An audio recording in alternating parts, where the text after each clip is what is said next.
Che Guevara, une idole pour certains, une simple image pour beaucoup de ces jeunes avant de commencer ce projet. Mais après une réflexion collective en cours d'histoire, de lettres et d'art plastique, chacun a pu livrer sa vision du personnage.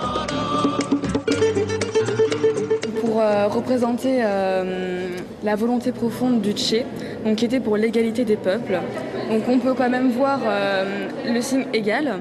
On a demandé à ces chasseurs-là de tirer donc, dans ces signes pour avoir vraiment des éclats assez sauvages et vraiment pour reconnaître vraiment le caractère du Che.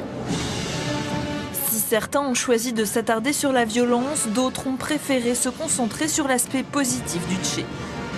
On a voulu montrer que le Che c'était un héros, donc il voulait sauver le monde et tout ça, sauver les plus démunis. Ouais, en fait, le but de notre sujet, de notre projet, c'est qu'on aime bien un petit peu tout ce qui est super-héros, BD, donc on a voulu mettre en œuvre une sorte de BD sur film. Ce qui est intéressant de voir avec les élèves, c'est justement la transgression de l'image, le détournement de l'image, d'une image de propagande, d'une image politique au départ, donnée par le photographe Alberto Corda. C'est de montrer en fait que cette image dérive vers une image de pacotille.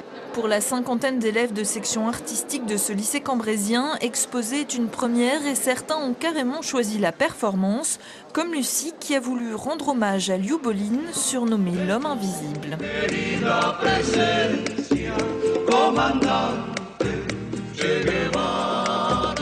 De pouvoir enfin faire quelque chose qui nous ressemble, car on est jeunes et on aime bien tout ce qui bouge et tout ce qui essaie de révolutionner. On est un peu comme le Che en fait. L'icône révolutionnaire n'a semble-t-il pas fini de passionner la jeunesse.